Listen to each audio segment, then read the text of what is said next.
Close your eyes. Place your hand gently on your head. Feel the warmth of your scalp beneath your palm. Just beneath this gentle curve of bone lies the most extraordinary garden that has ever existed. Your brain. A living universe of connections. 86 billion neurons waiting in the darkness of your skull. Each one smaller than the tiniest seed you could imagine. Yet together, they create the vast landscape of your thoughts, your dreams, your very sense of being you. Think of each neuron as a gardener. Not the kind who works with soil and sunshine, but something far more magical. These gardeners tend to make connections. They reach out with delicate branches called dendrites, like the finest roots of the smallest plants. They stretch toward other neurons, creating bridges of communication that spark with electrical whispers. Right now, as you rest here listening to these words, millions of these neural gardeners are at work. They are forming new pathways, strengthening old ones, letting some connections fade away like autumn leaves returning to the earth. This constant tending, this endless cultivation of connections, has a beautiful name. Scientists call it neuroplasticity. Your brain never sleeps.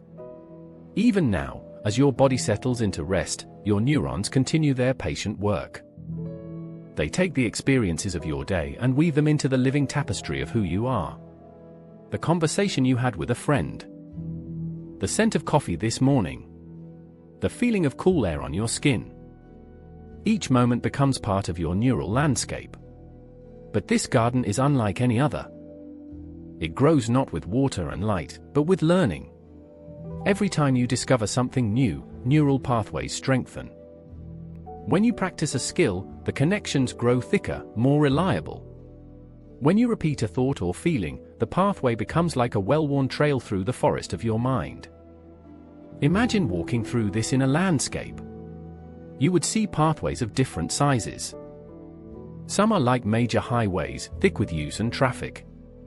These carry your most familiar thoughts, your strongest memories, your automatic responses to the world. Other paths are smaller, newer, still growing. These represent fresh learning, new ways of thinking, skills you are just beginning to master. In the deepest parts of your brain garden, ancient pathways carry the wisdom of survival. Your heartbeat. Your breathing. The instinct to seek safety and comfort. These connections formed long before you were even born, inherited from countless generations who came before you. They are the oldest trees in your neural forest, their roots running deep into the history of what it means to be human.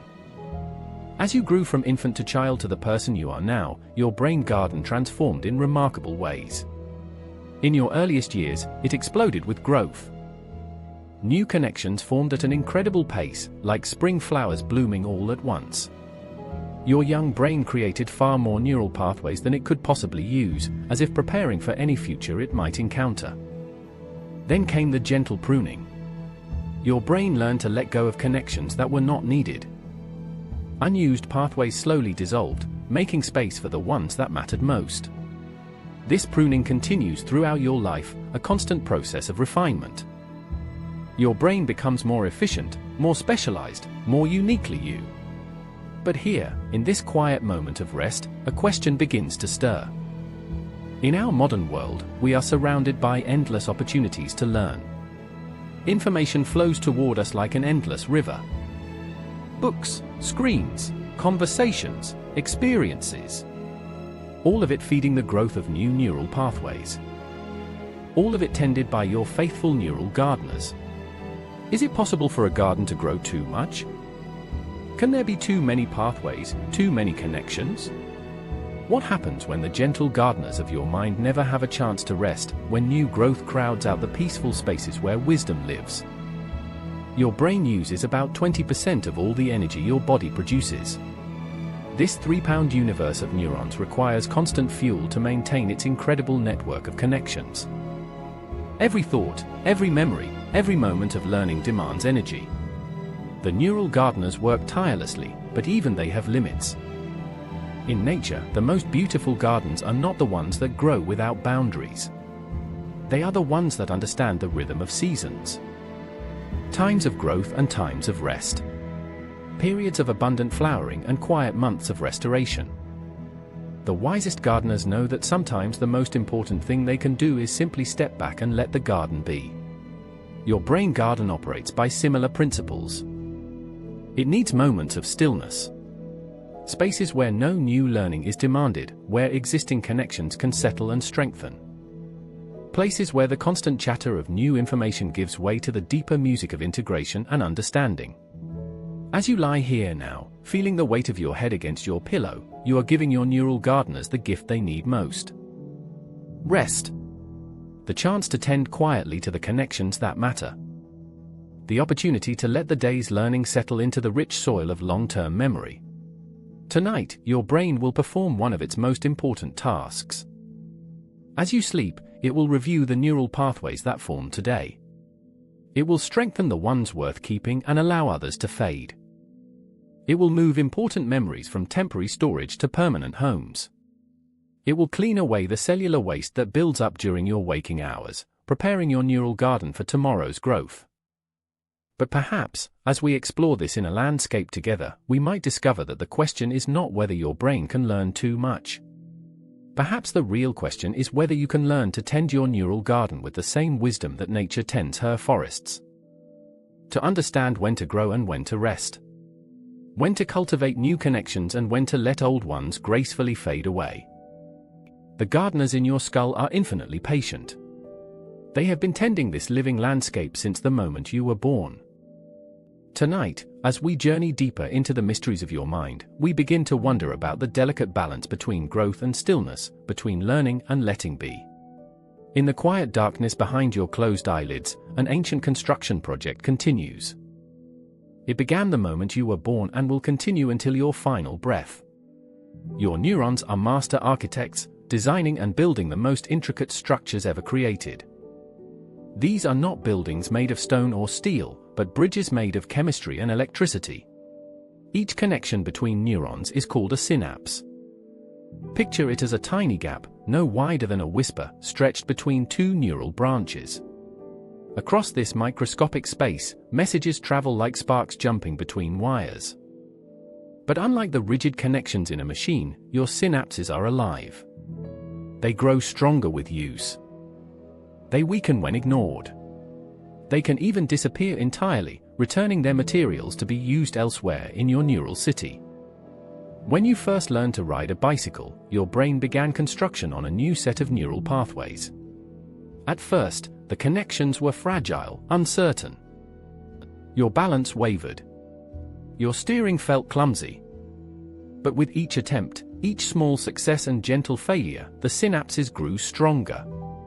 The neural architects reinforced the pathways that worked and let the ones that led nowhere fade away. This is the miracle of synaptic plasticity. Your brain builds itself through experience. Every skill you master, every memory you cherish, every habit you form exists as a physical structure in your neural landscape. The pathways in a pianist's brain look different from those in a dancer's brain. A person who speaks 3 languages has neural architecture that differs from someone who speaks only one. But building these connections requires tremendous effort and resources. Imagine constructing a bridge across a canyon. First, you must survey the landscape. Then gather materials. Plan the design. Lay the foundation stones one by one. Each synapse forms through a similar process, though measured in molecules rather than stone. When you encounter something new, your neurons release special proteins that act like construction workers. They gather at the synapses, strengthening the connections that seem important. They lay down new pathways where none existed before. This cellular construction crew works tirelessly, following the blueprints written in your experiences. The most remarkable thing about your neural architecture is how personal it becomes. No 2 brains are built exactly alike. Your unique experiences shape the very structure of your mind. The lullabies you heard as a child, the first time you tasted chocolate, the feeling of sand between your toes at the beach. Each memory leaves its architectural signature in the growing cathedral of your consciousness. But construction requires more than just building. It also requires demolition. In your brain, this process is called synaptic pruning. Unused connections gradually weaken and disappear, like old buildings being torn down to make room for new construction. This is not a failure or a loss. It is essential maintenance that keeps your neural city from becoming overcrowded with unused pathways. During your teenage years, your brain underwent massive renovation. Millions of synapses were pruned away, while others were reinforced with a substance called myelin. This white, fatty coating acts like insulation around electrical wires, making neural signals travel faster and more efficiently. The process transformed your adolescent brain into the more focused, specialized organ you possess today. Yet the construction never truly stops. Even now, as you rest here listening to these words, new synapses are forming. The ideas flowing through your mind are literally reshaping your neural architecture. Scientists call this ongoing renovation adult neuroplasticity, and it means your brain remains capable of change throughout your entire life. This capacity for constant reconstruction is both a gift and a challenge. It allows you to adapt to new situations, learn new skills, and grow beyond the limitations of your past. But it also means your brain is always working, always building, always consuming energy to maintain its ever-changing structure. Consider the simple act of learning a new word. When you first encounter it, tentative connections form between neurons. If you use the word again soon, those connections strengthen. If you encounter it in different contexts, new pathways branch out, connecting the word to various meanings and associations. Over time, what began as a fragile neural footpath becomes a well-traveled highway in your mental landscape. But what happens when new information arrives faster than your neural architects can build? In our modern world, we are constantly exposed to new facts, new skills, new ways of thinking. Your brain responds by beginning construction on countless new pathways simultaneously. The neural construction sites multiply, each demanding attention and resources. Your brain tries to keep up, working around the clock to process and integrate all this new information. The construction crews work overtime, laying down new synapses and reinforcing existing ones. But even the most dedicated architects have limits. Eventually, the constant building can become exhausting. Think about how you feel after a day of intense learning. Perhaps you spent hours studying a difficult subject or mastering a complex skill. Your mind feels tired in a way that goes deeper than simple fatigue. This is the weariness of neural construction, the cost of constant architectural renovation in your brain. The ancient cathedral builders understood something important about construction. They worked in cycles, building during favorable seasons and resting when conditions were harsh. They knew that sustainable construction required periods of consolidation, times when newly laid stones could settle and cure properly. Your brain follows similar principles, though we often forget to honor them. During sleep, the frantic pace of new construction slows. Instead, your neural architects focus on reinforcing the pathways built during the day. They review the blueprints, strengthen the most important connections, and clear away the construction debris that accumulates during waking hours. This nightly consolidation is not just maintenance. It is when the day's scattered experiences are woven into the larger structure of your understanding. Memories that seemed separate begin to connect. Skills practiced independently start to integrate. The random construction of daytime learning transforms into the coherent architecture of wisdom. Yet in our always connected world, even this essential consolidation time is under pressure. We carry devices that can stimulate our brains at any hour, feeding new information to neural architects who desperately need time to organize what they have already built. As you settle deeper into this moment of rest, your brain begins to shift into its consolidation mode. The rapid-fire construction of new synapses slows to a gentler pace.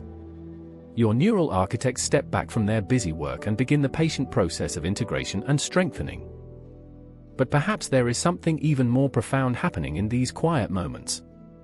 Perhaps your brain is not just organizing what it has learned, but preparing for what it might need to forget.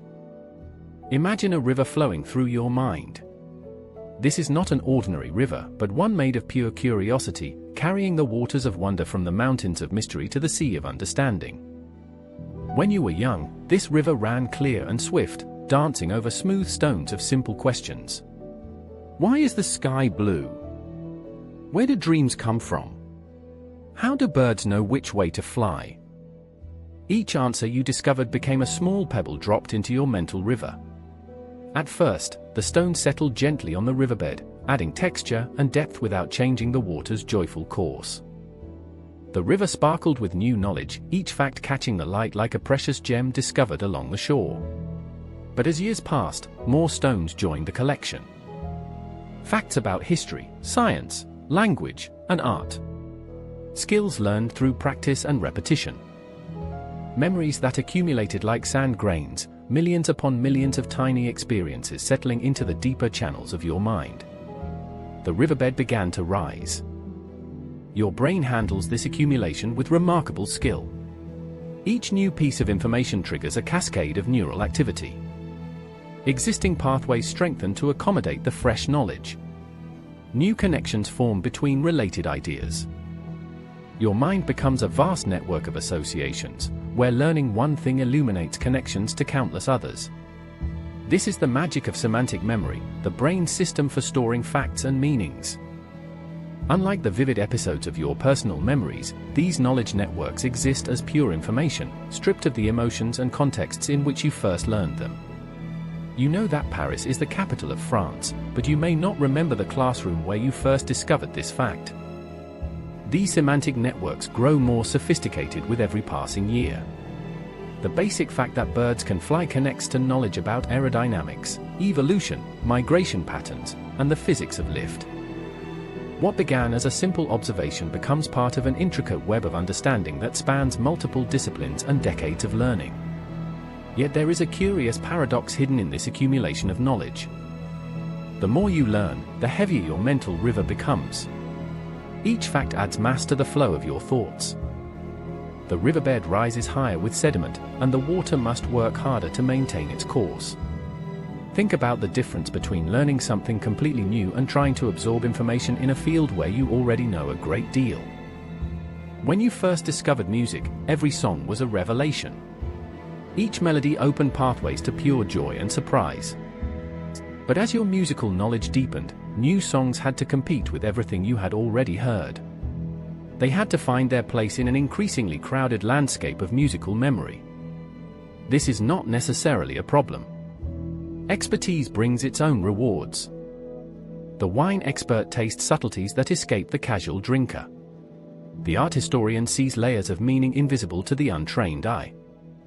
Deep knowledge allows for richer, more nuanced experiences of the world. But expertise also requires maintenance. Your brain must keep all those neural pathways active and accessible. The wine expert's palate needs regular training. The historian's mind requires constant updating as new discoveries reshape old understandings. Knowledge, once gained, demands ongoing attention to remain sharp and relevant. Consider the simple act of reading these words. Your brain is simultaneously processing the meaning of each sentence, connecting ideas to your existing knowledge, and maintaining awareness of the larger narrative flow. Behind this seemingly effortless comprehension lies a massive coordination of neural resources. Thousands of word meanings, grammatical rules, and conceptual frameworks all activate in precise sequence. This cognitive load is usually invisible to you. Your brain has become so skilled at managing its knowledge networks that the effort feels minimal. But the work is always there, humming quietly in the background like a powerful engine turning over even when the car sits still. In our information-rich world, this cognitive engine rarely gets to rest. News updates arrive hourly. Social media feeds refresh constantly. Educational content streams endlessly through multiple channels. Your brain responds to each new input by activating relevant knowledge networks, searching for connections, filing information in appropriate categories. The river of wonder that once ran so clear and swift now carries an enormous load. Facts, figures, opinions, and theories swirl together in the current. The water still flows, but more slowly, more deliberately. Each new piece of information must find its place among all the others already settled in the riverbed. Sometimes you can feel this weight directly. After hours of studying or intense learning, your mind feels saturated, almost heavy. This is not just fatigue, but the literal mass of activated neural networks. Your brain has been working to integrate new information into existing structures, strengthening some connections while allowing others to fade. This mental saturation affects how you experience wonder itself. The child who sees snow for the first time feels pure amazement at the magical white crystals falling from the sky. The adult who understands the physics of precipitation, the meteorology of storm systems, and the climate patterns that create winter weather experiences snow through layers of accumulated knowledge. Neither experience is better or worse than the other. They are simply different ways of encountering the world. But there is something poignant about the way knowledge can sometimes stand between us and the raw experience of wonder. The more we know about how magic tricks work, the harder it becomes to feel genuine surprise at the performance. Your brain tries to balance these competing needs. It wants to accumulate knowledge and build expertise. But it also seeks to preserve the freshness of discovery, the joy of unexpected connections. This balance requires a kind of mental ecology, where different types of knowing can coexist without crowding each other out. As you rest here in this quiet moment, feel the weight of all you have learned settling gently around you. Every book you have read, every skill you have mastered, every fact you have absorbed has become part of the landscape of your mind. This knowledge is not a burden, but a foundation upon which new understanding can build. Yet perhaps there is wisdom in remembering that rivers need both substance and flow, both depth and movement. Too much sediment can slow the current, but too little leaves the water shallow and unable to carry the full richness of what flows within it. Deep within your brain, in a region called the ventral tegmental area, millions of tiny neurons wait like eager messengers. They produce a chemical called dopamine, the molecule of wanting, of seeking, of what comes next. These neurons fire when you discover something new, flooding your brain with a feeling that scientists struggle to describe in words but that you know intimately. It is the spark of curiosity satisfied, the gentle rush of understanding blooming in your mind. This system evolved over millions of years to keep your ancestors alive. Imagine them walking across ancient savannas, always alert for new information. A different bird call might signal danger. An unfamiliar plant could provide food or medicine. A change in the wind could mean rain or drought approaching. Those who paid attention to novelty, who felt rewarded by learning, survived to pass their genes forward. You carry this ancient inheritance in every cell of your brain. Your dopamine neurons still fire when you spot something unexpected, still reward you for paying attention to the new and different.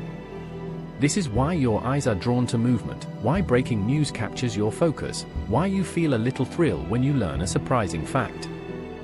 But there is something almost magical about how this system shapes your brain's physical structure.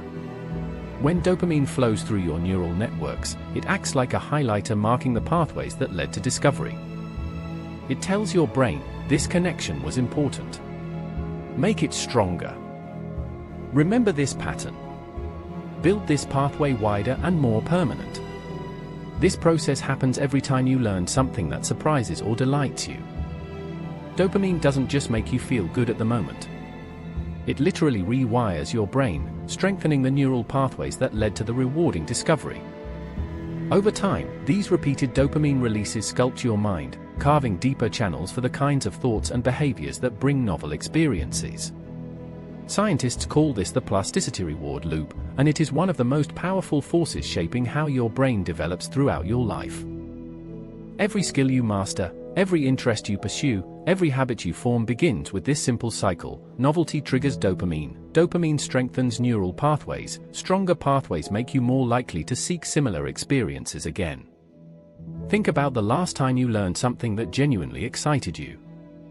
Perhaps you discovered a new piece of music that moved you deeply, or read about a scientific breakthrough that shifted how you see the world. In that moment of recognition, your dopamine neurons fired in rapid bursts, bathing your brain in the chemistry of reward. The neural pathways that brought you to that moment of understanding became a little stronger, a little more likely to be traveled again. This is how interests develop and deepen over time. Your first encounter with astronomy might trigger a small dopamine release when you learn that stars are actually distant suns. This reward strengthens the neural pathways associated with astronomical thinking. The next time you see something about space, those pathways activate more easily, drawing your attention more strongly.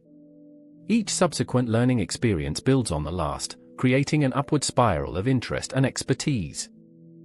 The system works beautifully when novelty is scarce and hard-won. Your ancestors might go days or weeks between genuinely new experiences. Their brains learn to savor and deeply process each novel encounter, extracting maximum value from rare opportunities to discover something unprecedented. But you live in a very different world. Novelty surrounds you constantly. Your phone buzzes with notifications, each one a small promise of something new to discover. Social media feeds refresh endlessly, offering an infinite scroll of novel content. News sites update hourly with breaking developments. Video platforms suggest an endless stream of new content tailored specifically to trigger your interest. Your ancient reward system responds to all of this exactly as it was designed to do.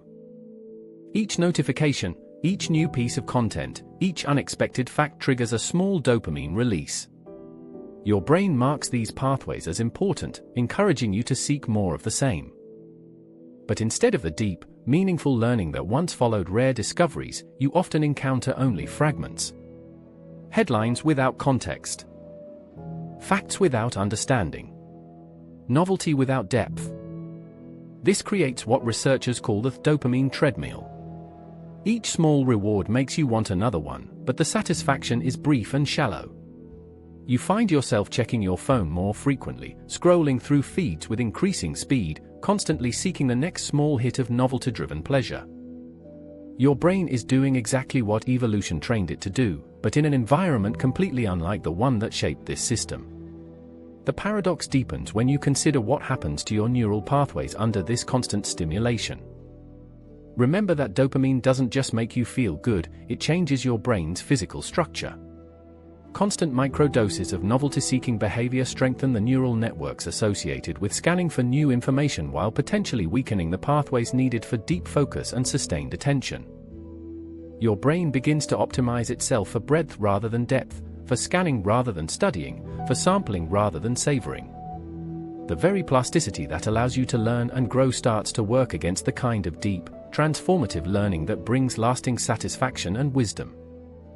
Yet there is something even more subtle happening beneath the surface of this constant stimulation. Your dopamine system is remarkably adaptable, constantly calibrating itself to match your environment. When novelty becomes commonplace, the system adjusts its sensitivity downward. What once triggered a strong reward response now produces only a mild flutter of interest. This is why the 10th cat video of the day feels less delightful than the first. Why breaking news loses its impact when every story is labeled urgent. Why you might find yourself needing increasingly stimulating content to achieve the same feeling of engagement and reward. Your brain is not broken when this happens. It is simply responding rationally to an environment of abundance. But this adaptation can leave you feeling strangely empty despite being surrounded by more information and entertainment than any human in history has ever accessed. The ancient gift of curiosity, the very quality that allowed your species to survive and thrive, can begin to feel like a burden in a world where every answer leads immediately to 10 new questions, where every satisfaction is followed instantly by the next compelling distraction. You might recognize this feeling in your own life. The slight restlessness that comes from knowing there is always more content to consume, more facts to learn, more connections to explore. The way your mind sometimes feels scattered despite being constantly engaged with new information.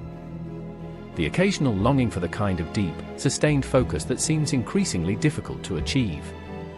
As you rest here now, feeling the weight of your head against your pillow, your dopamine neurons are finally beginning to quiet. The constant seeking can pause. The endless scanning for novelty can rest.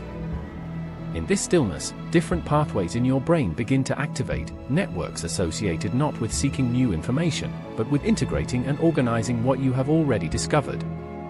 Perhaps the real question is not whether your brain's hunger for novelty has become a trap, but whether you can learn to feed this hunger in ways that truly nourish the deeper structures of understanding and wisdom.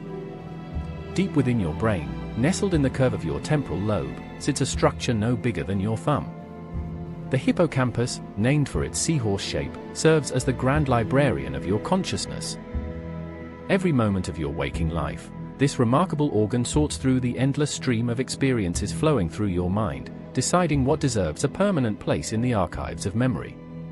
Imagine this neural library extending in all directions, its corridors lined with shelves that stretch beyond the horizon.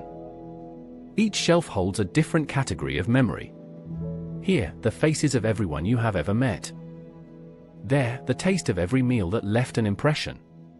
In the distance, towering sections devoted to skills and knowledge, emotions, and dreams. Your hippocampus works with the precision of the most dedicated librarian who ever lived.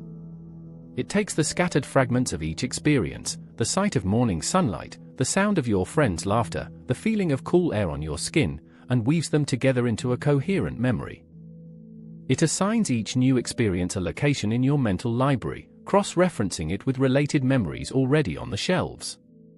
This process happens automatically, thousands of times each day. As you walk through your life, your hippocampus is constantly working behind the scenes. It notices patterns, makes connections, decides which details matter enough to preserve. A casual conversation might be filed under several different categories: the person you spoke with, the topic you discussed, the emotions you felt, the place where it happened. The filing system your brain uses is more sophisticated than any library ever built. A single memory connects to dozens of others through an intricate web of associations. The smell of fresh bread might link to memories of your grandmother's kitchen, which connects to childhood afternoons, which leads to feelings of safety and warmth, which touches memories of other people who made you feel loved. But your hippocampus does more than just file memories away. It serves as the master index, helping you retrieve stored experiences when you need them. When someone asks about your first day of school, your hippocampus searches through decades of archived experiences, following associative pathways until it locates the right memory and brings it back into your conscious awareness. This retrieval process is itself a kind of miracle. Your hippocampus doesn't just find the memory and dust it off like a book pulled from storage. It actively reconstructs the experience, gathering scattered fragments from different regions of your brain and weaving them back together into something that feels whole and immediate. Each time you remember something, you're not simply reading a fixed record from your mental archives. You're creating a new version of that memory, influenced by your current state of mind, your recent experiences, and the context in which you're remembering. Your hippocampus rebuilds the memory slightly differently each time, like a storyteller who changes small details with each telling. This flexibility in memory storage and retrieval serves you well. It allows your experiences to remain relevant and meaningful across the changing circumstances of your life. A childhood memory of learning to swim connects differently to your adult understanding when you watch your own child take their first tentative strokes in a pool. But this remarkable system has evolved to handle the memory load of earlier human lives, when experiences came at a much gentler pace. Your ancestors might encounter a few dozen new people in their entire lifetime. They learned a limited set of skills needed for survival. Their days followed predictable rhythms marked by sunrise and sunset, seasons, and weather. Your modern life presents your hippocampus with challenges it was never designed to handle. In a single day, you might encounter more new information than your ancestors processed in weeks. Faces stream past you on screens and streets. Facts and opinions flood your awareness through multiple channels. Experiences layer upon experiences in rapid succession. Your dedicated neural librarian tries valiantly to keep up. It works overtime, filing away fragments of conversations, images from screens, snippets of music, random facts encountered in passing.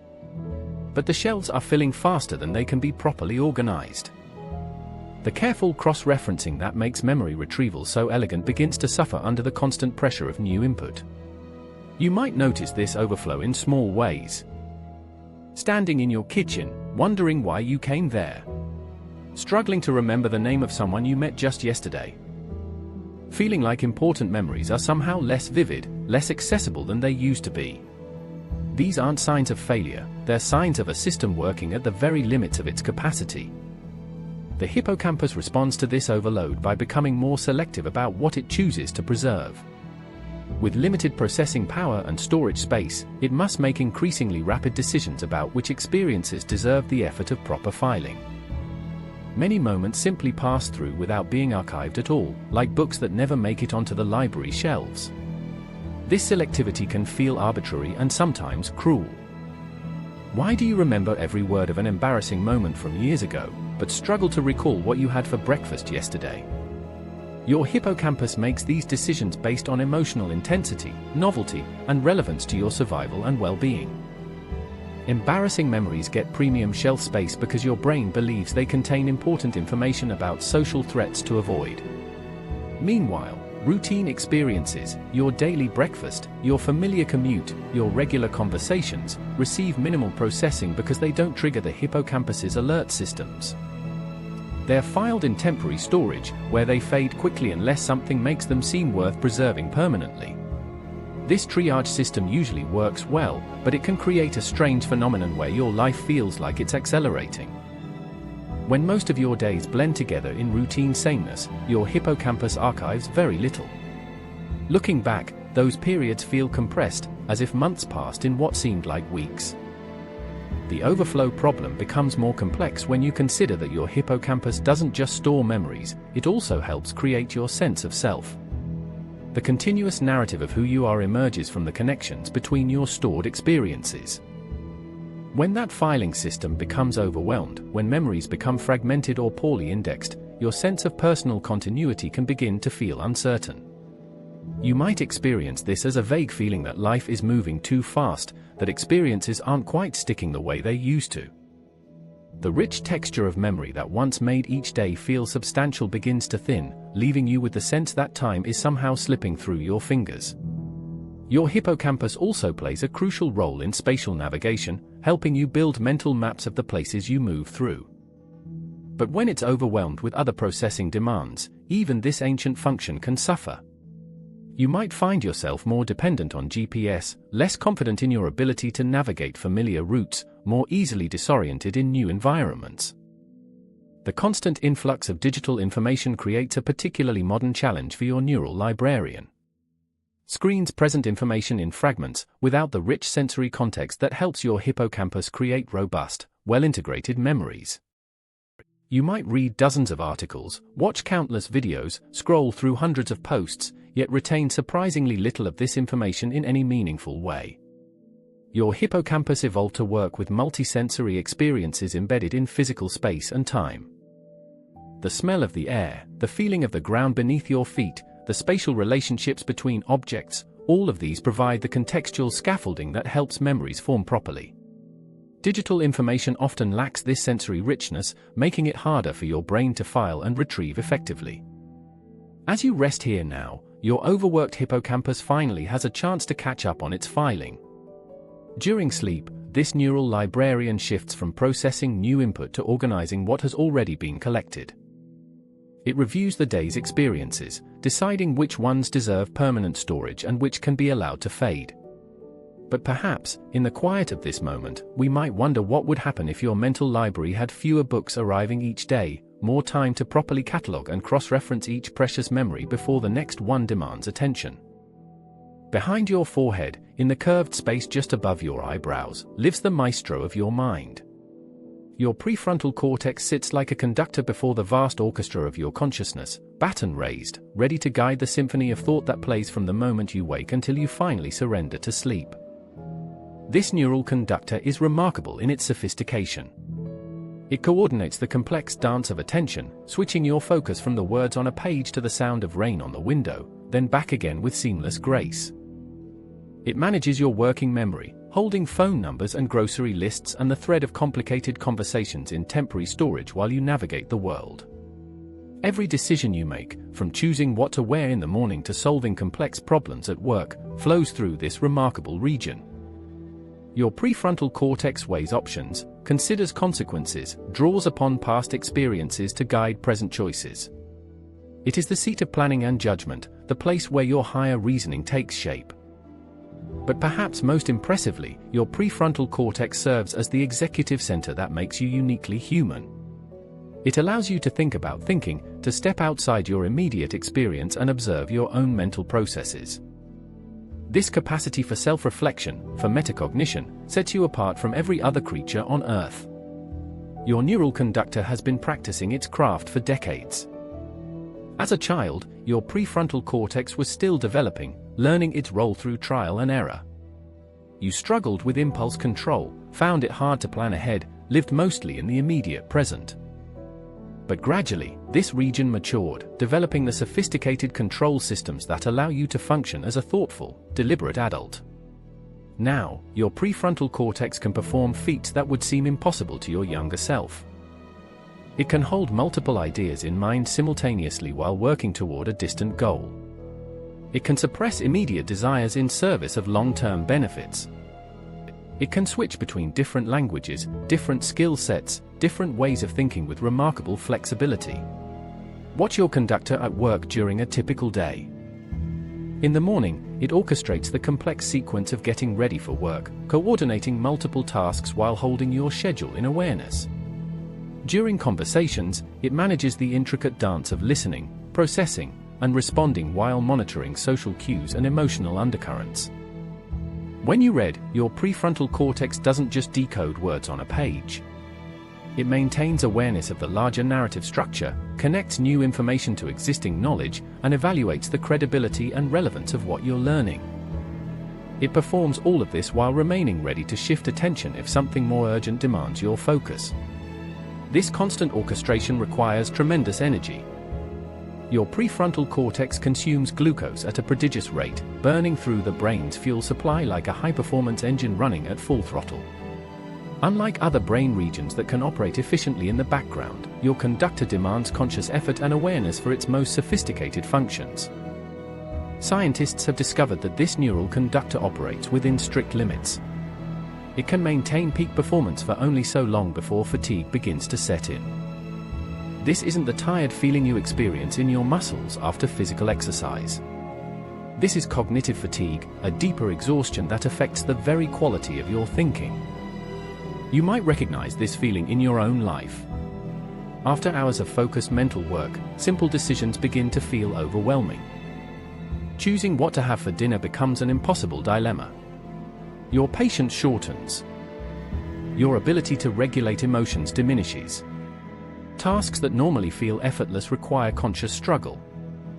This is your prefrontal cortex sending signals that its resources are depleted. Like any conductor leading a demanding performance, it needs time to rest and recover. But in our always-on world, true rest for this neural maestro becomes increasingly rare. Consider how modern life demands constant performance from your conductor. Email notifications require quick decisions about priority and response. Social media feeds present endless streams of information to evaluate and react to. News updates trigger complex emotional and analytical responses. Educational content asks your prefrontal cortex to continuously integrate new knowledge with existing understanding. Each of these demands seems small in isolation, but they accumulate throughout the day like individual notes building into a crescendo that never resolves. Your conductor tries valiantly to manage it all, but the music becomes increasingly complex, the tempo more frantic, the demands more varied and conflicting. The modern expectation of multitasking places particular strain on your neural conductor. While your prefrontal cortex can switch attention rapidly between different tasks, true multitasking is actually impossible. Instead, your conductor must rapidly redirect the orchestra's attention from one performance to another, never allowing any single piece to develop its full depth and richness. This constant task switching exacts a hidden cost. Each transition requires your prefrontal cortex to reorient, to remind itself of the context and goals of the new task. These transition costs add up, leaving your conductor working harder to accomplish less, like a musician forced to play fragments of different songs rather than complete melodies. Your brain tries to compensate for this increasing load by developing more efficient patterns and automated responses. Skills that once required conscious attention from your prefrontal cortex gradually become habits that can run with less executive oversight. But this adaptation has limits, and the most complex, creative, and meaningful aspects of thinking always require your conductor's full attention. The exhaustion that builds in your prefrontal cortex affects more than just your thinking abilities. This region also plays a crucial role in emotional regulation, helping you maintain composure under stress and respond thoughtfully rather than reactively. When your neural conductor grows tired, emotional regulation becomes more difficult. Small frustrations feel larger. Social interactions require more effort. The gentle wisdom that guides your best decisions becomes harder to access. There is something poignant about watching a gifted conductor near the end of a long, demanding performance. The precision remains, but you can see the effort it requires. The movements become slightly more deliberate, the attention more focused and narrow. The same masterful control is there, but it comes at an increasingly visible cost. Your prefrontal cortex faces this same challenge in our information-rich world. It continues to perform its remarkable orchestration of consciousness, but the constant demands of modern cognitive life exact a cumulative toll. Excellence becomes effortful. Mastery requires increasingly conscious maintenance. Yet there is profound wisdom in recognizing these limits. The greatest conductors understand that the most powerful moment in any performance is not the loudest crescendo, but the pregnant pause that comes just before. In that moment of silence, the audience leans forward in anticipation. The orchestra gathers itself for what comes next. The music finds its deepest meaning not in the notes themselves, but in the spaces between them. As you rest here now, your prefrontal cortex finally has permission to lower its baton. The constant orchestration of waking consciousness can pause. The demanding performance of executive function can rest. In this quiet intermission, your neural conductor can restore its energy and prepare for tomorrow's symphony. Perhaps the deepest wisdom lies not in pushing your conductor to perform ever more complex pieces, but in learning to recognize when the music itself calls for rest, for silence, for the gentle restoration that makes all future performances possible. As darkness settles around you and your eyes grow heavy, your brain prepares for its most important performance of the day. This is not the busy, conscious activity of your waking hours, but something far more mysterious and essential. Your mind is about to begin the ancient ritual of sleep, a process that transforms the scattered fragments of today's experiences into the lasting wisdom of tomorrow. Throughout your waking hours, your brain has been collecting memories like a gardener gathering seeds. Some of these mental seeds fell on fertile ground, moments of deep learning, meaningful conversations, experiences that touched your heart. Others landed on harder soil, routine information, passing thoughts, temporary impressions that barely registered in your consciousness. Now, as you settle into rest, your brain begins the delicate work of deciding which seeds deserve to take root in the permanent garden of long-term memory. This process, called consolidation, happens primarily during sleep. It is like having a master gardener who works only at night, carefully selecting which plants will flourish in your mental landscape. Your sleeping brain operates according to rhythms older than human civilization. These cycles repeat throughout the night in roughly 90-minute waves, each one serving a different purpose in the grand symphony of rest. Scientists have identified distinct stages of sleep, each one playing a unique role in processing the day's experiences. In the lighter stages of sleep, your brain begins its gentle review of recent memories. Like a librarian working after hours, it sorts through the experiences of your day. Conversations replay in simplified form. Skills you practiced echo in your neural networks. Facts you learned earlier create new connections with information already stored in your mind. This replay happens at a pace much faster than real life, as if your brain were scanning through the day's recordings at high speed. But this is not passive playback. Your sleeping mind actively edits these memories, strengthening the important details while allowing irrelevant information to fade. It is a process of refinement, distilling experience into its most essential elements. As you sink deeper into sleep, your brain waves slow to the rhythm of ocean swells. This is deep sleep, the most restorative phase of your nightly journey. Here, in the profound quiet of slow-wave sleep, the most important consolidation work takes place. Your hippocampus, that master librarian we met in earlier chapters, begins transferring memories from temporary storage to permanent archives in your cortex. Imagine this transfer as a conversation between different regions of your brain. Your hippocampus whispers the day's important experiences to your cortex, like an elder sharing stories with the younger generation. Each whisper is a neural replay, a gentle repetition that helps establish lasting connections in your cortical networks. This process happens thousands of times throughout the night. Your hippocampus patiently repeats the patterns of neural activity that occurred during learning, while your cortex gradually builds the permanent pathways that will house these memories for years to come. It is a slow, methodical process that cannot be rushed or forced. It requires the patient darkness of sleep. But sleep does more than just file away memories. It also performs essential maintenance on your neural networks. During your waking hours, your brain accumulates cellular waste products, the molecular debris left behind by billions of neural processes. This waste can interfere with clear thinking and efficient neural communication. While you sleep, your brain activates a remarkable cleaning system. The spaces between your neurons expand slightly, allowing cerebrospinal fluid to flow more freely through your neural tissues. This fluid acts like a gentle stream, washing away the accumulated waste products and leaving your neural pathways clean and ready for tomorrow's activities. This cleansing process is particularly active during deep sleep, when your brain waves are slowest and most synchronized. It is as if your entire neural network takes a collective deep breath, allowing the restorative currents to flow through every corner of your mental landscape. Scientists have discovered that this cleaning process may be crucial for preventing the accumulation of proteins associated with neurodegenerative diseases. Your sleeping brain also works to integrate new learning with your existing knowledge. During REM sleep, when your eyes move rapidly beneath closed lids and dreams paint vivid stories across your consciousness, your brain makes unexpected connections between seemingly unrelated ideas. This is when creative insights often emerge, when solutions to problems appear as if by magic. The dreaming mind operates by different rules than waking consciousness. It can combine memories in impossible ways, creating scenarios that would never occur in real life. But beneath this apparent randomness lies a deeper logic. Your dreaming brain is testing new combinations of ideas, exploring different ways of understanding your experiences. Many of history's greatest innovations have emerged from this dream state processing.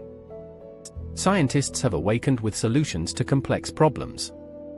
Artists have found inspiration in the strange landscapes of sleep. Writers have discovered complete stories waiting in their morning memories.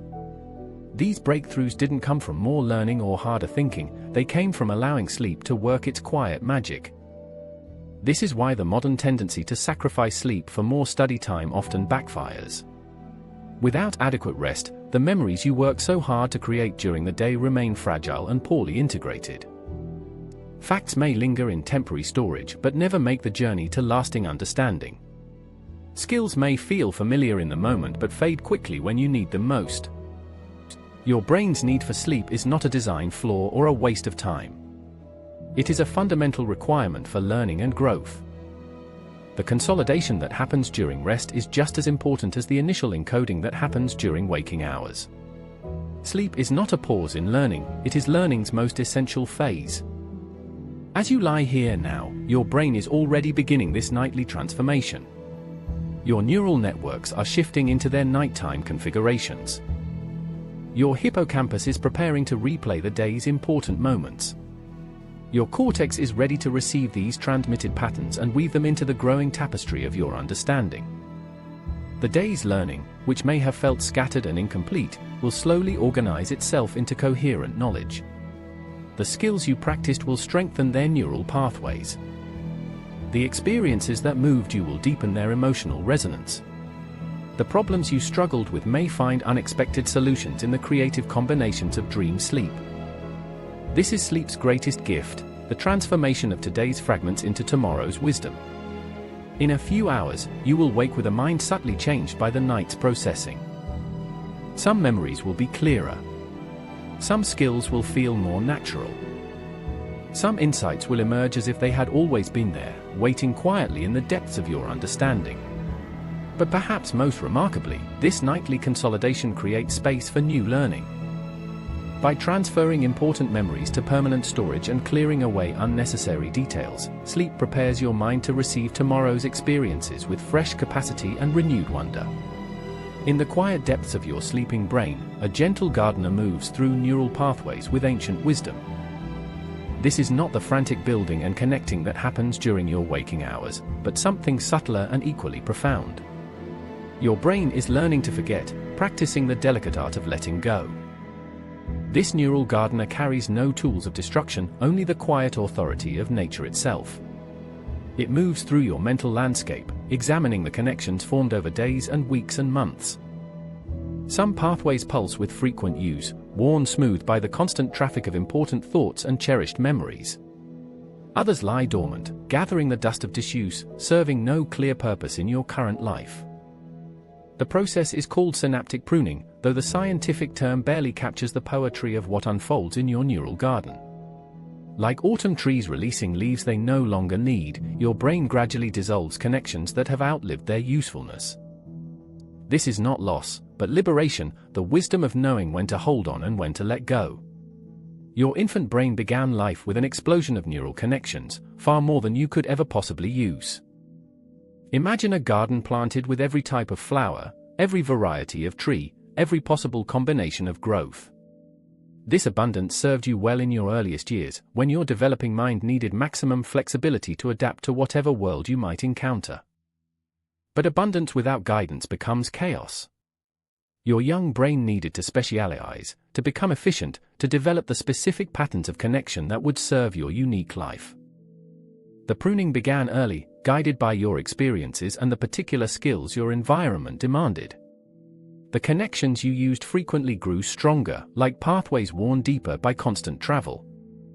The ones you rarely activated gradually weakened, like garden paths slowly reclaimed by returning forest. This was not random destruction but intelligent selection, your brain's way of becoming more precisely tuned to your world. This pruning process intensified during your teenage years, when massive reorganization swept through your neural networks. Whole regions of unnecessary connections dissolved, while others strengthened dramatically. The awkwardness you may remember from those years partly reflected this major renovation, as your brain learned to operate with its newly streamlined architecture. Yet pruning never completely stops. Throughout your adult life, your brain continues this gentle editing process.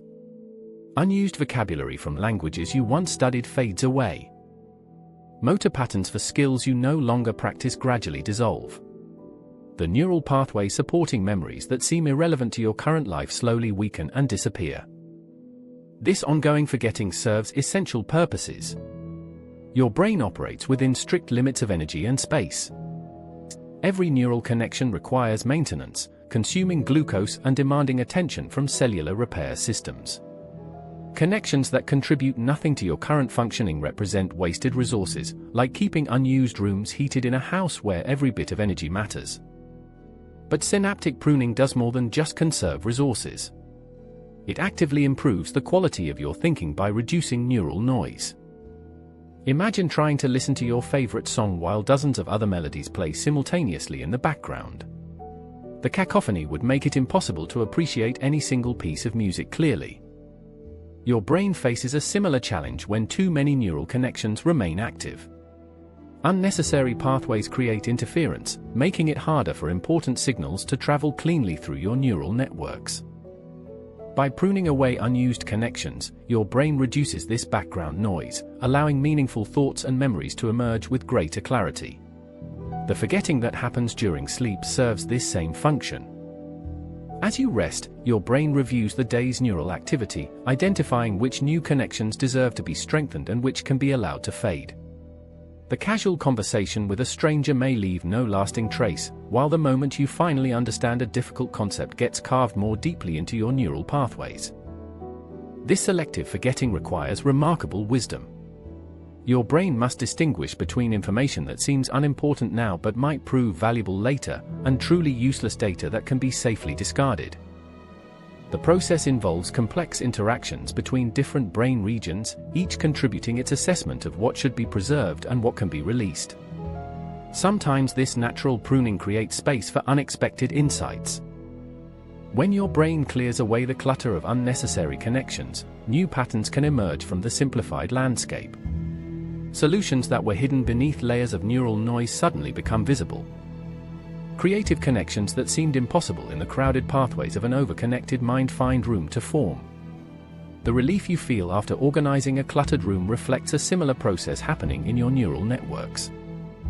When unnecessary connections dissolve, your mental space feels cleaner, more spacious, more ready to accommodate new learning and fresh perspectives. The pruning creates room for growth in directions that truly matter. Yet our modern world often works against this natural cycle of forgetting and renewal. The constant influx of new information can overwhelm your brain's ability to properly sort and prune its connections. When every piece of data feels urgent, when every experience demands to be preserved, the delicate balance between remembering and forgetting begins to break down. You might notice this imbalance in your own life. The feeling that your mind is cluttered with too much information, that you're holding on to details that no longer serve you, that you can't quite access the thoughts and memories that matter most. This is what happens when the natural pruning process becomes overwhelmed by the sheer volume of input. Social media and digital devices can particularly disrupt this balance. They present information in fragments, without the context that helps your brain determine what's worth keeping. Random facts, fleeting images, and momentary thoughts get equal treatment, making it harder for your neural gardener to distinguish between the essential and the expendable. The wisdom of indigenous cultures often included practices that honored the cycle of forgetting and renewal. Seasonal celebrations marked times for letting go of the old year's concerns. Rituals created space for releasing grievances and outdated ways of thinking. These traditions recognized that healthy minds, like healthy gardens, require regular pruning. As you rest here now, your neural gardener is already at work.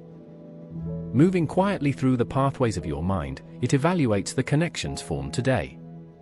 Some will be marked for strengthening, their importance confirmed by repeated use or emotional significance. Others will be gently released, their purpose fulfilled, their resources freed for new growth. This nightly pruning is not something you can control or direct through conscious effort. It happens according to the deep wisdom of your sleeping brain, following principles refined over millions of years of evolution. Your task is simply to trust the process, to allow the natural cycles of remembering and forgetting to do their quiet work. But perhaps, as you drift toward sleep, you can sense the profound kindness in this process, the way your brain knows exactly what to keep and what to let go, creating space for tomorrow's learning while preserving everything that truly makes you who you are. In the quiet darkness behind your closed eyes, imagine for a moment that you could see the invisible threads that connect your mind to every other mind you've ever encountered. These connections are not metaphorical but startlingly real, woven into the very structure of your brain through a process as natural as breathing and as remarkable as any magic. Your brain contains special neurons that scientists call mirror neurons, though their function is far more profound than their simple name suggests. These neural cells fire not only when you perform an action, but also when you observe someone else performing that same action. They create a bridge between your inner experience and the experiences of others, allowing you to feel an echo of what those around you feel. When you watch a friend smile, mirror neurons in your brain activate the same patterns that fire when you smile yourself. When you see someone reach for a cup of coffee, the motor neurons that would guide your own reaching movements bring to life in sympathy. Your brain automatically rehearses the actions you observe, creating a kind of internal resonance with the world around you. This neural mirroring happens constantly, beneath the threshold of your conscious awareness. As you move through your day, your brain is continuously synchronizing with the people you encounter. You unconsciously mirror their postures, their gestures, their facial expressions. Your nervous system attunes itself to their rhythms of speech and movement, creating a subtle dance of connection that neither of you may consciously notice. But mirror neurons do far more than simply copy physical actions. They also reflect emotions, intentions, and the inner experiences of others. When you see pain in someone's face, your own pain networks activate in response. When you witness joy, your brain's reward systems light up in sympathy. This is the neural foundation of empathy, your ability to feel with others rather than simply observing them from the outside. This capacity for neural resonance shaped your development from your very first days of life. As an infant, you learned about the world not just through your own direct experiences, but by absorbing the emotional patterns of your caregivers. Your developing brain tuned itself to their rhythms, their ways of being in the world, their approaches to handling stress and expressing love. The neural pathways that formed during these early interactions became the foundation for how you would later connect with others. If your caregivers were calm and responsive, your brain learned patterns of security and trust. If they were anxious or unpredictable, your neural networks adapted to expect uncertainty and developed heightened vigilance for social threats. This social sculpting of your brain continued throughout your childhood and adolescence. Every friendship, every conflict, every moment of connection or rejection left its mark on your neural architecture. The patterns of interaction you experienced most frequently became the patterns most deeply embedded in your brain's social circuitry. Your peer relationships during these formative years were particularly powerful in shaping your neural development. When you felt accepted by your social group, reward circuits in your brain reinforced the behaviors and attitudes that led to that acceptance. When you experience rejection or exclusion, stress systems activated that could influence your social behavior for years to come. But the social shaping of your brain didn't stop when you reached adulthood. Your neural networks remain remarkably responsive to social influence throughout your entire life. Every meaningful relationship you form, every community you join, every conversation that touches you deeply continues to sculpt the pathways of your mind. Think about how being around certain people changes the way you think and feel. Some individuals seem to calm your nervous system just by their presence, while others activate stress responses that you may not even consciously recognize. These effects reflect the deep neural synchronization that happens automatically when you spend time with others. Your brain is particularly sensitive to the emotional states of people you care about. When your loved ones are stressed, your own stress systems activate in response, even if you're not directly involved in their difficulties. When they experience joy, your reward circuits celebrate alongside theirs. This neural attunement is so strong that you can sometimes sense changes in their emotional state before they're consciously aware of these changes themselves. This social sensitivity extends beyond individual relationships to include the broader cultural environment in which you live. The values, beliefs, and behavioral patterns of your community gradually shape your neural pathways through constant exposure and reinforcement. Your brain absorbs the subtle rules and expectations of your social world, integrating them so deeply that they feel like natural aspects of your personality rather than learned responses. Modern neuroscience has revealed that this social influence operates at the most fundamental levels of brain function. The stress of social isolation can literally shrink certain brain regions, while strong social connections promote the growth of new neural pathways and support the maintenance of existing ones. Your relationships are not just emotionally important, they are biologically essential for optimal brain health. But our modern world presents unique challenges to these ancient systems of social connection.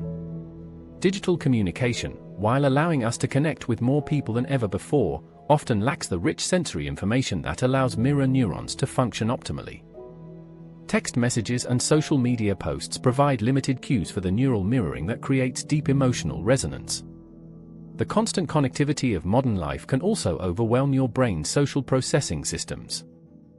When you're exposed to the emotional states of hundreds of people through social media feeds, your mirror neurons may fire continuously, creating a kind of empathic exhaustion that leaves you feeling drained without understanding why.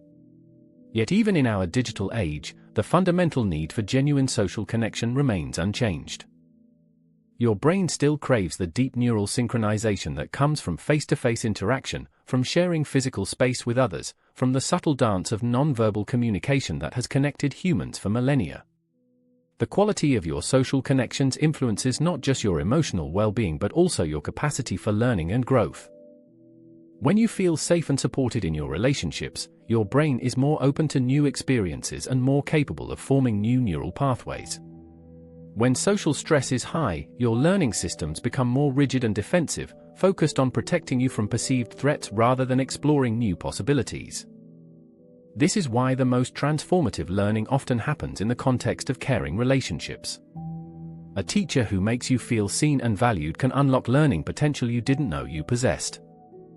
A friend who encourages your curiosity can inspire you to explore interests you might never have pursued alone. A mentor who believes in your capabilities can literally rewire your brain's sense of what's possible.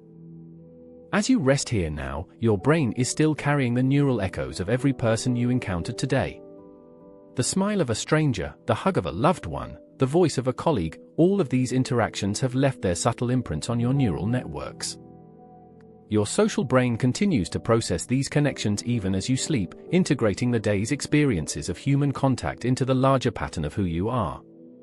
In this quiet moment, you might sense how deeply connected you are to the vast web of human experience, how your individual consciousness has been shaped by countless encounters with other minds, and how your own presence has, in turn, touched the neural landscapes of everyone you've met. In the vast library of natural wisdom, some of the most profound lessons are written not in what grows without limit, but in what flourishes within boundaries. The mighty oak does not try to become a redwood.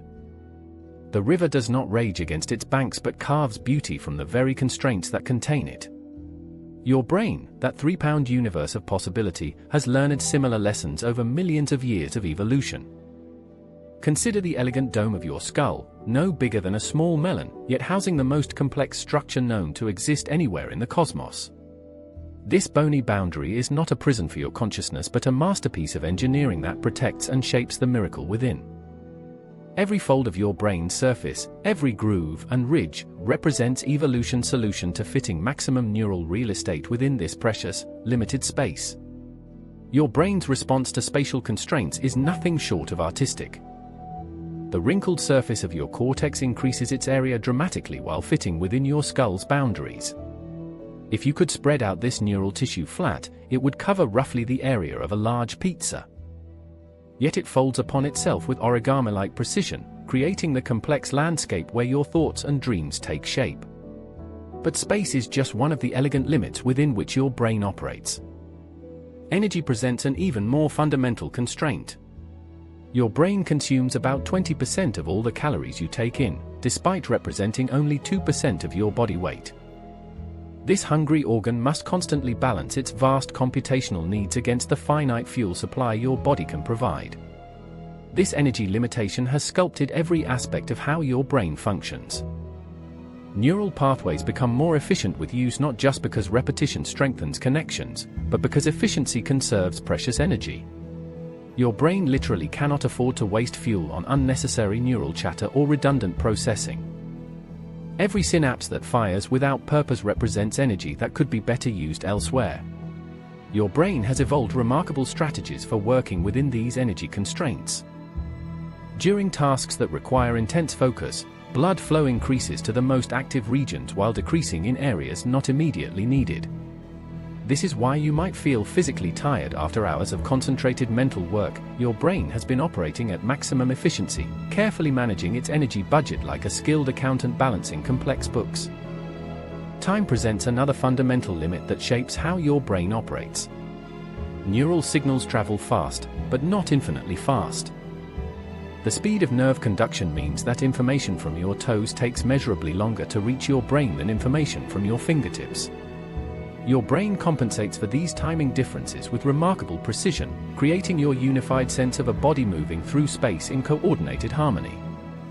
The temporal constraints of attention create some of your brain's most interesting adaptations.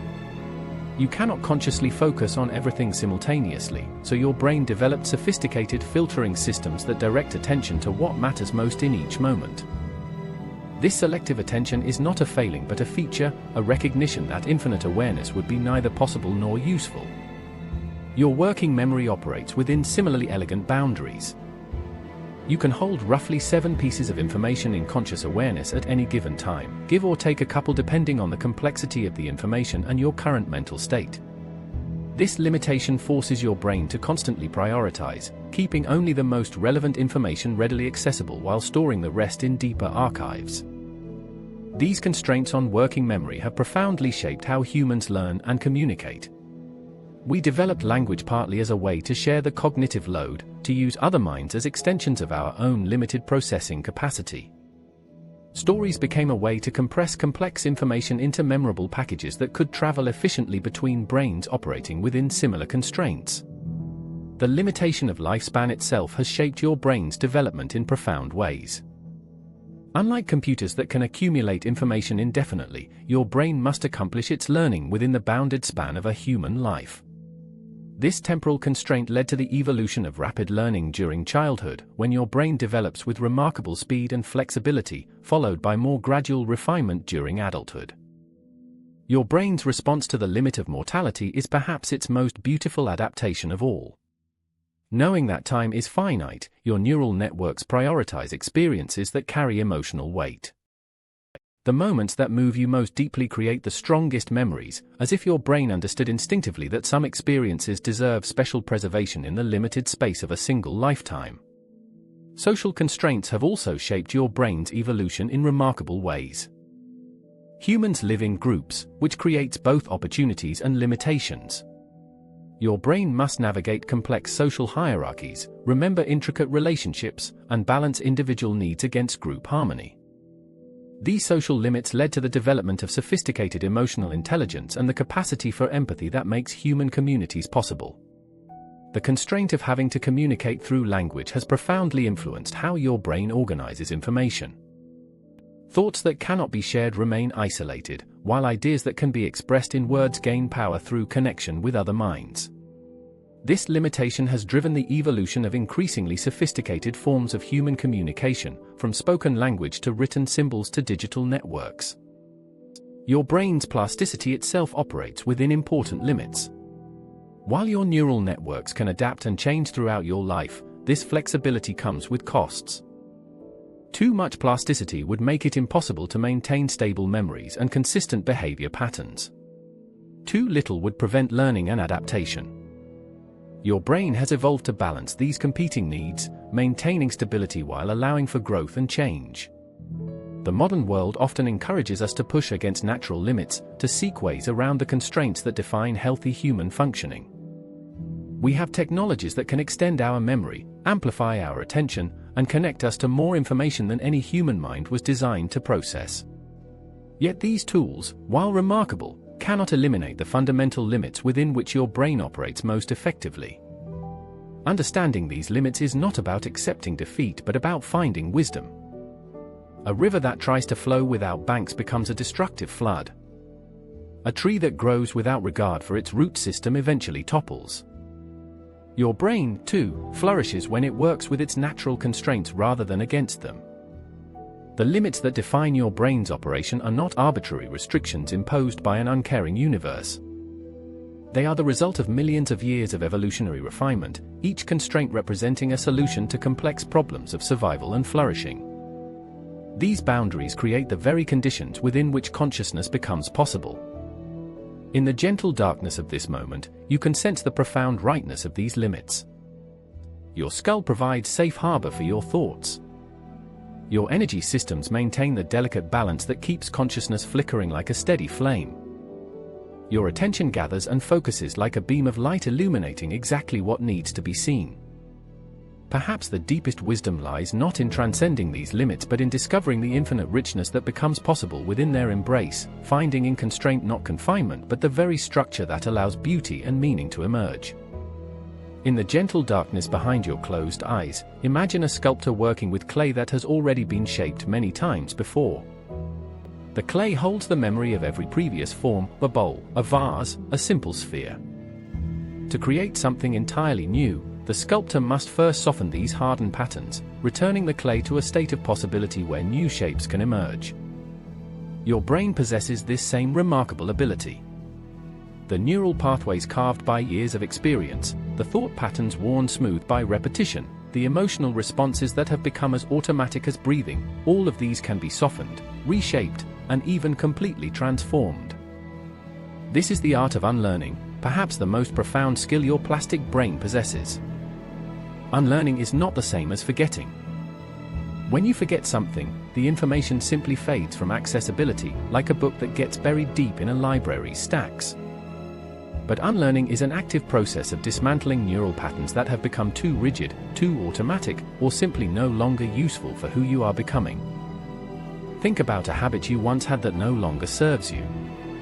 Perhaps you used to bite your nails when nervous, or automatically reached for your phone every few minutes, or responded to stress with patterns of thinking that created more anxiety than relief. Breaking these patterns required more than just willpower. It required your brain to actively weaken well-established neural pathways while simultaneously building new ones. This process begins with awareness, the gentle recognition that certain automatic responses are no longer serving your highest good. Your prefrontal cortex, that wise conductor we met in earlier chapters, plays a crucial role in this recognition. It can step back from the immediate flow of experience and observe your own mental patterns with kind curiosity rather than harsh judgment. When you notice a habitual response arising, perhaps anger in response to criticism, or anxiety when facing uncertainty, you create a small space between the trigger and the reaction. In that space, your brain has the opportunity to choose a different response. Each time you make this conscious choice, you slightly weaken the old neural pathway while beginning to carve a new one. But unlearning goes deeper than changing individual habits. It can involve releasing entire ways of understanding yourself and the world. Beliefs that once felt absolutely true may gradually soften as new experiences reveal their limitations. Stories you've told yourself about what you're capable of may dissolve as you discover hidden strengths and possibilities. Your brain's capacity for this kind of deep unlearning reflects its fundamental nature as a prediction machine. Throughout your life, your neural networks have been building models of how the world works, what to expect in different situations, and how to respond effectively. These models become so deeply embedded that they feel like absolute reality rather than learned interpretations. Yet these mental models are constantly being updated based on new information. When your predictions prove wrong, when your expectations are violated in ways that cannot be ignored, your brain has the opportunity to revise its fundamental assumptions. This process can be uncomfortable. It requires admitting that ways of thinking that once felt certain may need to be released. The discomfort of unlearning serves an important purpose. It signals that significant neural reorganization is taking place, that established patterns are being dismantled to make room for new possibilities. Like the sculptor who must break down the old form before creating the new one, your brain must temporarily destabilize existing patterns before more adaptive ones can emerge. This is why periods of confusion or uncertainty often precede major breakthroughs in understanding. Your brain is in the process of releasing old patterns while new ones are still forming.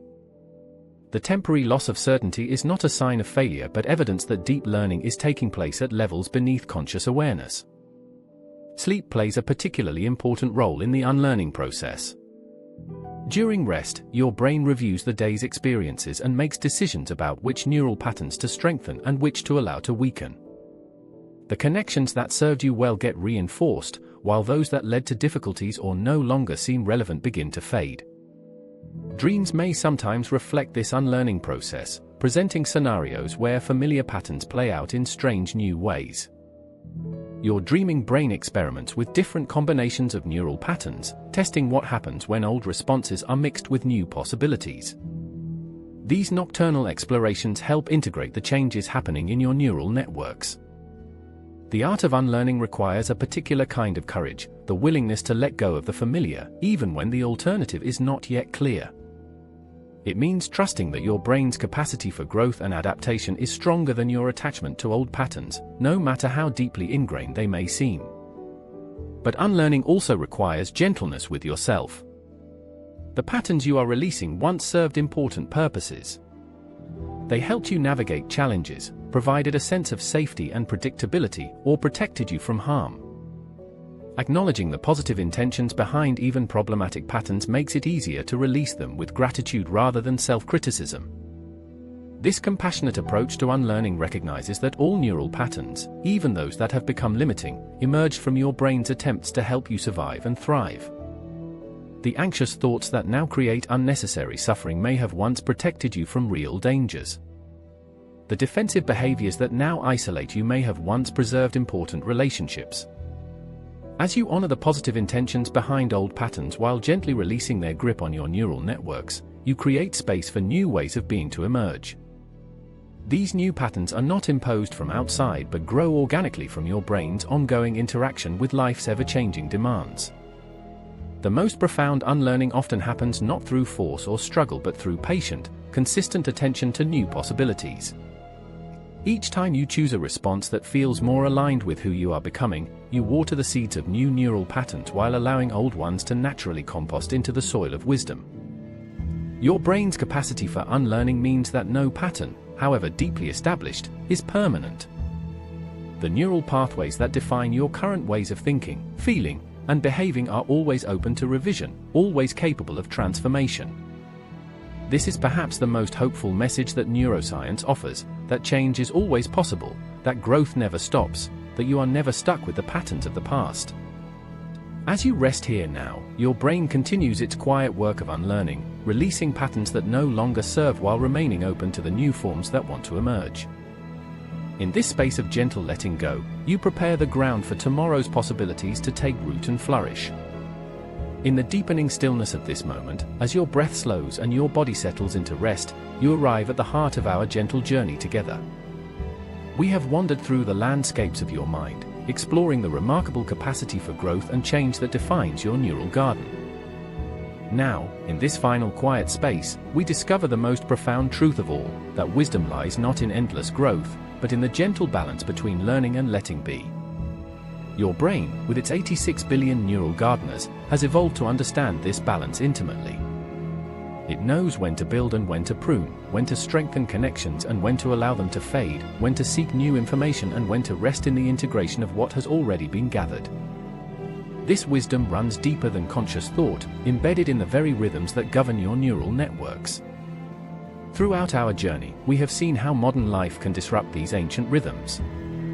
The constant flow of information, the pressure to continuously learn and grow, the fear of missing out on the next piece of knowledge, all of these can overwhelm your brain's natural cycles of activity and rest. But awareness itself begins to restore the balance, like a gentle hand guiding a pendulum back to its natural swing. The question that began our exploration, whether learning too much could be harmful, reveals its answer in the spaces between extremes. Learning itself is never the problem. Your brain is designed to learn, to grow, to adapt and change throughout your entire life.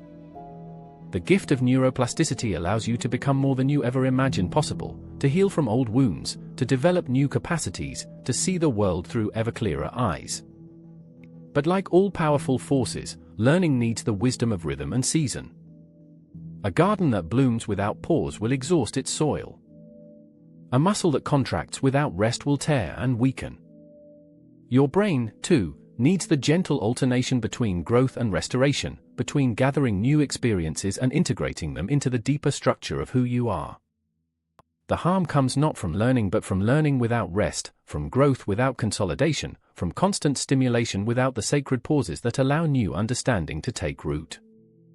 When every moment demands attention, when every piece of information feels urgent, when the flow of novelty never stops, your neural systems can become overwhelmed, scattered, unable to perform their most essential functions. But you possess everything you need to restore this balance. The wisdom is already within you, written in the ancient code of your neural architecture. Your brain knows how to cycle between attention and rest, between focused learning and broad integration, between conscious effort and unconscious processing. Sleep becomes the great teacher in this balance, showing you how profound transformation happens not through force but through surrender. As you release conscious control and allow your brain to enter its natural rhythms of rest, the real work of consolidation begins. Memories settle into their permanent homes. Neural pathways strengthen or fade according to their true importance. The scattered experiences of the day weave themselves into the coherent tapestry of understanding. In sleep, you give your overworked prefrontal cortex permission to rest from its constant orchestration. You allow your hippocampus to complete its careful filing and cross-referencing. You let your neural gardeners work in the quiet darkness, pruning and tending without the pressure of new growth demands. This is the gentle balance your brain has always craved, periods of active engagement followed by restorative rest, times of focused learning balanced with spacious integration, moments of intense curiosity alternating with peaceful contentment. In this rhythm, learning becomes not a burden but a joy, not a pressure but a natural expression of your brain's deepest nature. The modern world will continue to offer endless opportunities for learning, infinite streams of information, constant invitations to grow and change. but you now carry the wisdom to engage with these opportunities from a place of balance rather than compulsion, choice rather than reactivity, depth rather than scattered accumulation. You can choose to learn what truly serves your growth rather than consuming information simply because it is available.